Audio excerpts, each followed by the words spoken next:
সাদা বলের ক্রিকেটে মিডল অর্ডারের নিজের গুরুত্ব আরও একবার বুঝিয়ে দিলেন শ্রেয়াস আয়ার। নতুন দল পাঞ্জাব কিংসে যোগ দিয়েও ব্যাট হাতে সামনে থেকেই নেতৃত্ব দিলেন শ্রেয়াস। তার অপরাজিত 97 রান এবং ওপেনার প্রিয়াংশ আর্চের 47 রানের ইনিংস সরিয়ে নিলে শুভমান গিলের গুজরাট টাইটান্সের বিরুদ্ধে পাঞ্জাবের ব্যাটারদের বেশ সাদামাঠা দেখালো। শেষ পর্যন্ত 20 ওভারে 5 উইকেটে 243 রান তুলল পাঞ্জাব।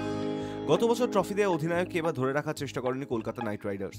পাঞ্জাবের জার্সি পরে প্রথম ম্যাচ খেলতে নেমেই শ্রেয়াস বুঝিয়ে দিলেন কে আর কি হারিয়েছে।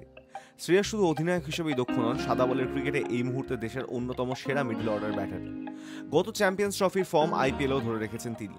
আহমেদাবাদের 22 গজে তার 42 বলে 97 রানের ইনিংসই মূলত গুজরাটের বিরুদ্ধে পাঞ্জাবকে ভালো জায়গায় পৌঁছে দিল। তার ব্যাট থেকে এলো 5টি 4 ও 9টি 6। টস জিতে ফিল্ডিং করার সিদ্ধান্ত নেন গুজরাট অধিনায়ক শুভমান। আহমেদাবাদের 22 গজে প্রথমে ব্যাট করার সুযোগ পেয়েও সুবিধা করতে পারলেন না পাঞ্জাবের ব্যাটাররা। পিচের এক প্রান্ত আগলে রেখে অধিনায়ক শ্রেয়াস একাই টানলেন। ওপেনার প্রিয়াংশ 23 বলে 47 রানের ইনিংস খেলেন 7টি 4 এবং 2টি 6-এর সাহায্যে। অন্য opener Prabhsimran Singh 5, Azmatullah Omarzai 16, Glenn Maxwell 0, Marcus Stoinis 20। কেউই দলকে ভরসা দিতে পারলেন না। শ্রেয়াস শেষ দিকে কিছুটা সাহায্য পেলেন শশাঙ্ক সিংহের থেকে। 7 নম্বরে ব্যাট করতে নেমে আগ্রাসী ব্যাট করলেন রাশিদ খানের বিরুদ্ধে। তার জন্যই 17 রান অধরা রইল শ্রেয়াসের। শেষ ওভারে একটি বল খেলার সুযোগ পেলেন না পাঞ্জাব অধিনায়ক।